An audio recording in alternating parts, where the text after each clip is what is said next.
هذا العدد برعاية لي لابوغاتوار فخاتير غازيس.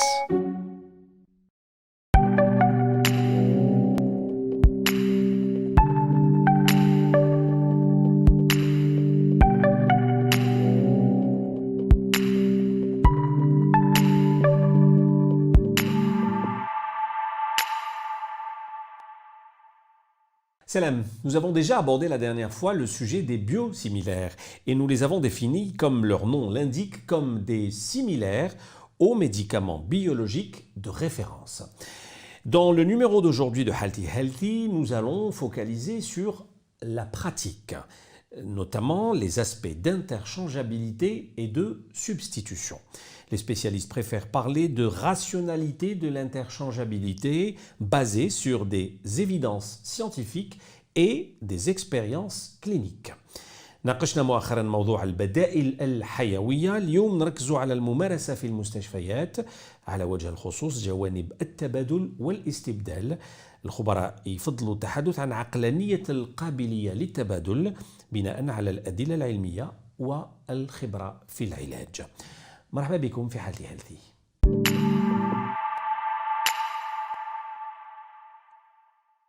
Notre invité du jour pour en parler est le professeur Kamel Bouzid. Bonjour professeur. Bonjour. Merci d'être avec nous. Vous êtes le chef de service d'oncologie médicale au Centre Pierre et Marie Curie d'Alger, président de la SAOM, la Société algérienne d'oncologie médicale.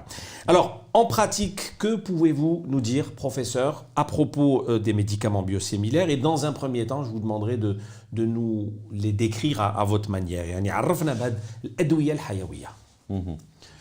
Alors, les médicaments biosimilaires, comme leur nom l'indique, c'est des similaires des produits biologiques de référence. Il faut savoir qu'à côté des médicaments d'origine chimique, depuis une vingtaine d'années, sont apparus ces fameux médicaments d'origine biologique. D'origine biologique, ça veut dire qu'ils sont faits à partir de lignées cellulaires. Au départ, c'était des lignées de certaines bactéries, notamment Escherichia coli. Maintenant, ça s'est développé. Et le même processus qu'il y a eu dans l'industrie pharmaceutique chimique s'est développé dans l'industrie pharmaceutique biologique, des biotechnologies. Autrement dit, ce qui s'est passé pour les médicaments chimiques, c'est-à-dire les génériques et les copies, c'est passé pour les biosimilaires.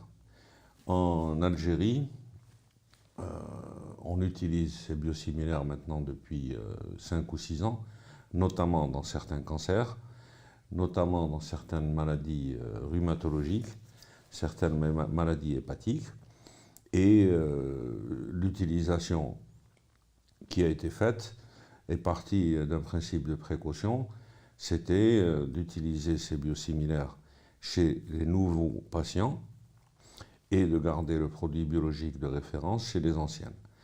Pourquoi principe de précaution? Parce qu'il n'y a toujours pas de législation permettant d'utiliser, et notamment de faire une interchangeabilité, une substitution en Algérie.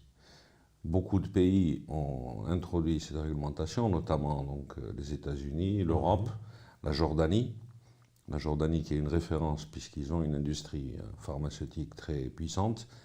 Les pays asiatiques, notamment l'Inde, la Chine, le Japon, la Corée du Sud. En Algérie, du fait de l'absence de réglementation, malgré nos demandes réitérées, pour le moment, on est resté donc sur l'utilisation des produits de référence chez les anciennes malades et des produits biosimilaires chez les nouvelles. Que ce soit dans les cancers, que ce soit dans le diabète ou en rhumatologie, en attendant qu'il y ait cette possibilité d'interchangeabilité. Très bien. Voilà, donc... Grosso modo, pour un peu introduire cette thématique, l'intérêt de la production aujourd'hui de ce genre de médicaments. يعني كاين فائدة من إنتاج هذا النوع من الأدوية professeur. Tout à fait. Donc il faut savoir que la facture d'importation de ce type de médicaments est très importante. Globalement, c'est à peu près 4 milliards de dollars. Et l'intérêt des biosimilaires, tout comme l'intérêt d'ailleurs des génériques, c'est de réduire cette facture. La réduire en utilisant des produits de qualité, et ça, il faut s'en assurer au départ, il faut s'en assurer ensuite à l'utilisation. Dans notre utilisation pratique, sans citer de médicaments particuliers, il est clair que ces biosimilaires sont tout à fait équivalents aux produits biologiques de référence et permettent de faire des économies substantielles. Ces économies substantielles permettront à l'avenir, c'est la proposition qu'on a faite, d'utiliser les nouvelles thérapeutiques innovantes qui ont été enregistrées en Algérie, mais qui n'ont pas encore été utilisées pour des raisons de budget, puisque les différents ministres qui sont succédés ont expliqué que l'Algérie n'avait pas les moyens d'acheter ce type de médicaments. Si on fait des économies sur ces biosimilaires, si on rationalise et on optimise l'utilisation de ces médicaments, on pourra faire accéder tous les Algériens et toutes les Algériennes à ces médicaments qui sont vraiment un plus. Très bien. Alors professeur, فسر لنا هذه النقطة هذه حول قابلية التبادل يعني l'interchangeabilité. On parle souvent de ce point-là, expliquez-le-nous. Alors, on utilise le produit biologique de référence. À un certain moment, sur le marché, il y a ce biosimilaire. Et jusqu'à maintenant, faute de réglementation, on ne peut pas l'interchanger, pour le moment. Il faut impérativement qu'il y ait une législation là-dessus. Vous prenez des pays aussi développés que la Norvège, par exemple, ils ont adopté les biosimilaires et ils sont maintenant à 90% d'interchangeabilité, sans avoir de problème particulier. Pourquoi il y a eu cette appréhension vis-à-vis de l'interchangeabilité? À cause des risques de développer des anticorps contre le biosimilaire. S'il y a des anticorps contre le biosimilaire, donc c'est l'immunogénicité, au mieux, il n'y aura pas d'effet, mais au pire, il peut y avoir des effets secondaires majeurs. Ces effets secondaires, de mon point de vue, ont été largement hypertrophiés, puisque c'est de l'ordre de 1 pour 100 000, donc ça ne justifie pas cette appréhension. Et si les prescripteurs et les utilisateurs observent des mesures de précaution indispensables, surveillance des médicaments, mais ça c'est valable pour tout, ce risque est pratiquement nul. Et il ne justifie pas qu'on n'ait pas recours à l'interchangeabilité actuellement, puisque je vous dis qu'il y a des pays aussi développés que les pays scandinaves, que l'Allemagne, qui utilisent largement ces biosimilaires. D'accord. Alors, la question que je vous pose maintenant, un professionnel de la santé, un médecin, finalement, lorsqu'il opte pour l'interchangeabilité, est-ce qu'il se base sur des données scientifiques, sur des expériences cliniques, ou sur les deux à la fois؟ يعني هل يختار هذا التبادل بناء على البينات العلمية بناء على الخبرة تاعو في العلاج ولا الاثنين مع بعض؟ Non, sur des données scientifiques. Alors, concernant les biosimilaires, je vous ai dit tout à l'heure, on les utilise depuis une vingtaine d'années, il y a eu des essais cliniques publiés dans des congrès, dans des revues scientifiques de très haut niveau, entre autres Lancet, New England, etc., qui prouvent, je ne donne pas le nom du médicament, que le biosimilaire est totalement équivalent aux produits biologiques de référence. Donc c'est sur cette base que nous, par exemple, à partir de 2016, on a utilisé des biosimilaires sans problème et sans état d'âme, sachant qu'il y a des preuves scientifiques qui sont aussi efficaces que le produit biologique de référence et qui permettent une réduction de la facture économique, qu'on ne doit pas perdre de vue, d'au moins 30%. Ça, il faut que non seulement les médecins en soient conscients, les pharmaciens, qu'ils soient d'officine, qu'ils soient en hôpital, en soient conscients, et que les patients en soient conscients. Ce n'est pas de soigner à moindre coût, c'est de soigner le mieux possible en préservant les chances des patients, sachant que c'est souvent des maladies chroniques sur une durée très longue, donc en rhumato, en hépato, maladie du foie, en cancérologie. Alors c'est particulièrement valable en rhumato, d'ailleurs en rhumatologie et en diabétologie, ces biosimilaires sont largement utilisés en Europe. et avec des reculs significatifs pour certains médicaments d'au moins 10 ans, avec exactement les mêmes résultats. D'accord. Professeur Bouzid, durant cette pandémie Covid-19, vous avez eu à utiliser des biosimilaires, particulièrement durant cette période? Oui. Notamment dans le protocole du Covid, il y a des médicaments qui sont biosimilaires qu'on utilise. Il y a des médicaments qui sont génériqués. Ça réduit d'autant la facture. Et c'est des médicaments absolument indispensables pour le Covid, puisque dans la maladie du Covid, on découvre au fur et à mesure des manifestations qu'on ne connaissait pas du tout. Puisque la pandémie a commencé en février 2020 et qu'elle continue jusqu'à maintenant, au fur et à mesure du temps, on s'est aperçu que cette maladie avait des manifestations complètement inattendues et les protocoles de traitement qu'on applique se sont adaptés justement à ces manifestations.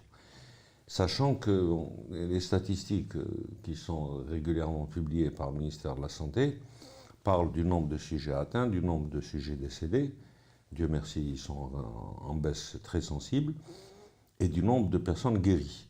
Alors cette notion de guérison, je ne suis pas tout à fait d'accord, puisqu'il y a des manifestations liées au Covid qui surviennent longtemps après, et qui peuvent en faire une maladie chronique, notamment des manifestations cardiaques, des manifestations pneumologiques, des manifestations neurologiques.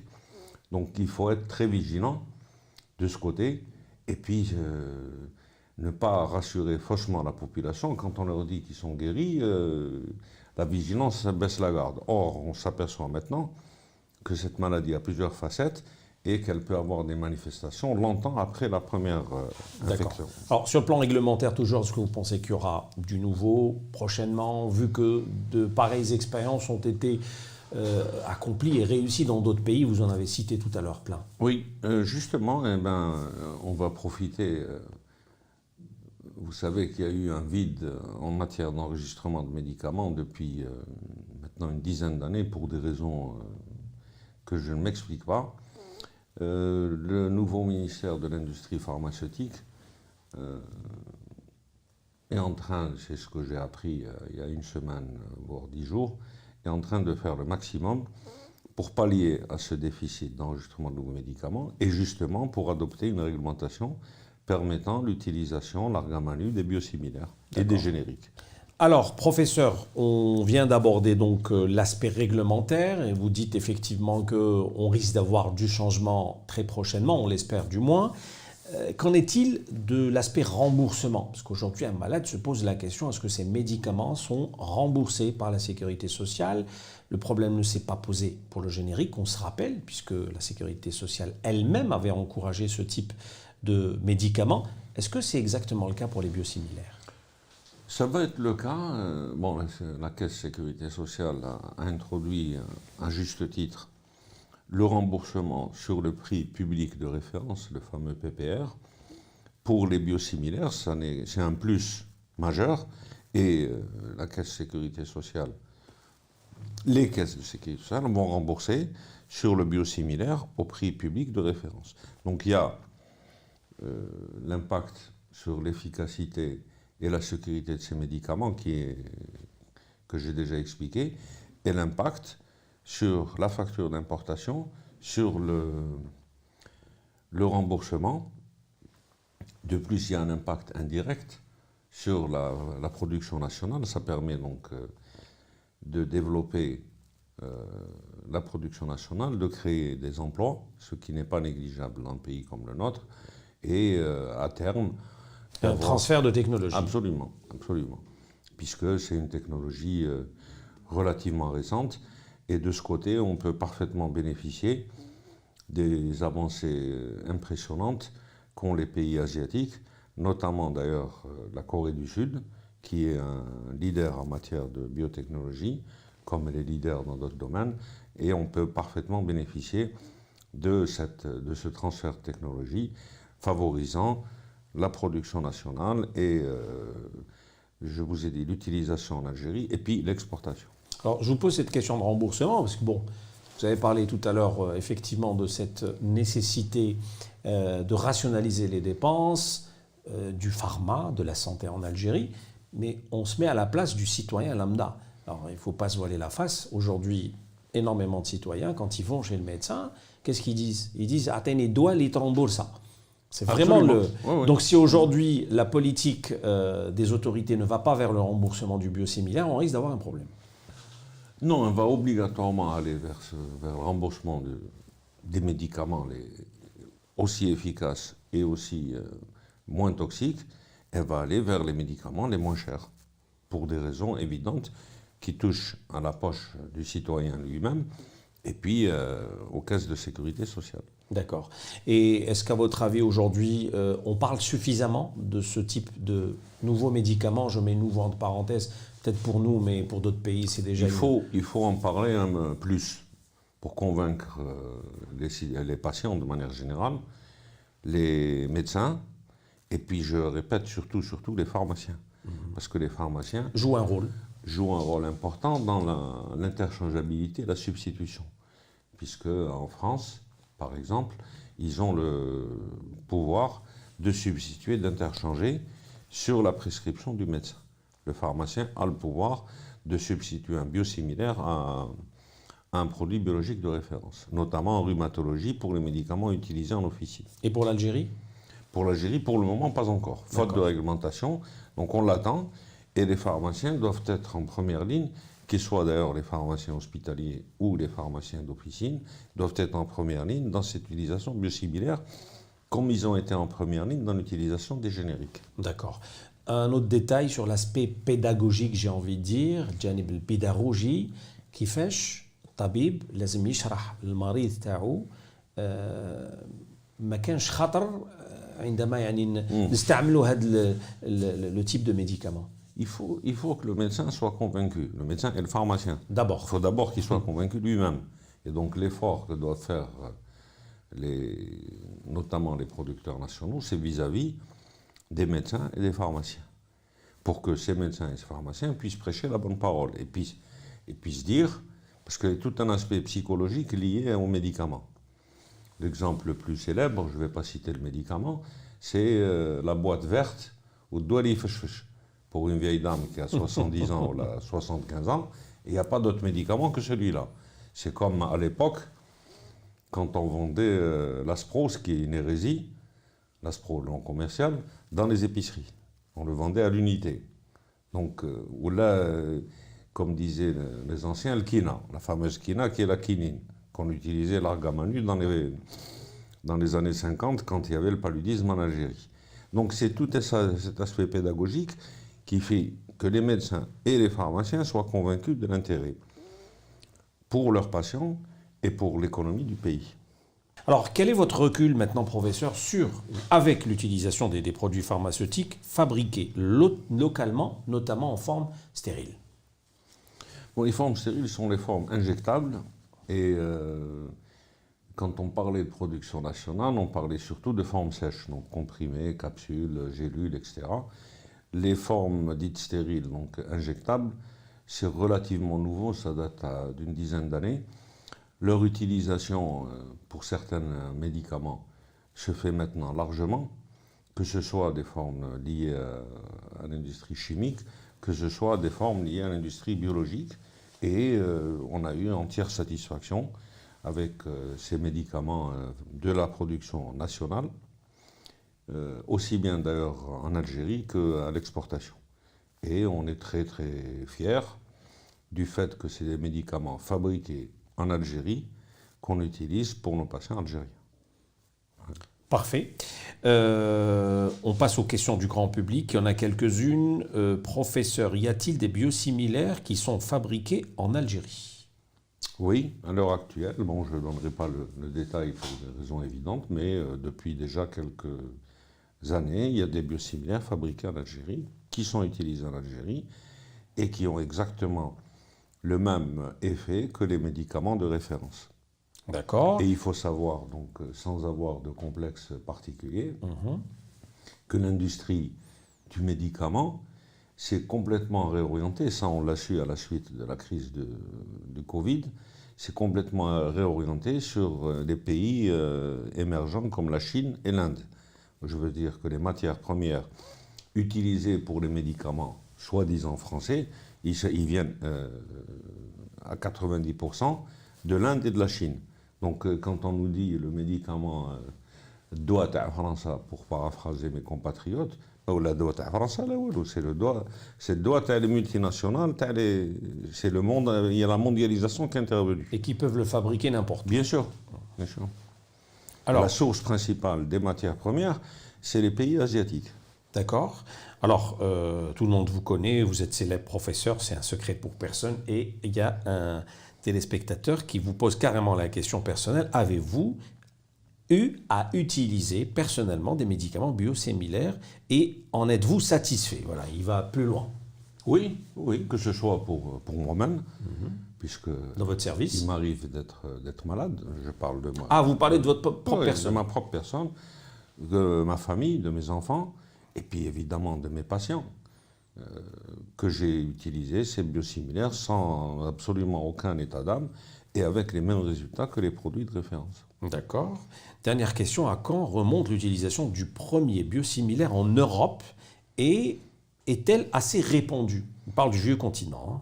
Oui. Oh, ça remonte au début des années 2000, des années 90,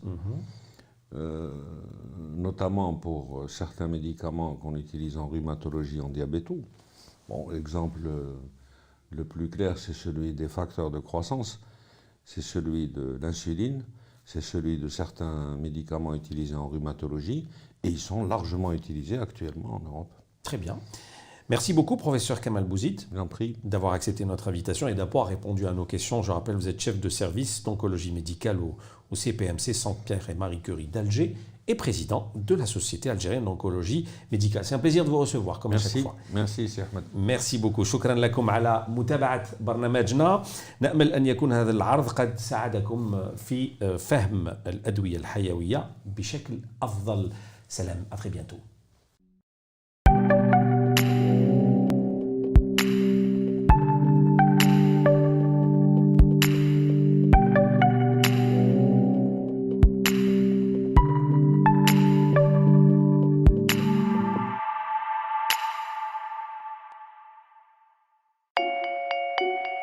هذا العدد برعاية لي لابوغاتوار فخاتي غازيس.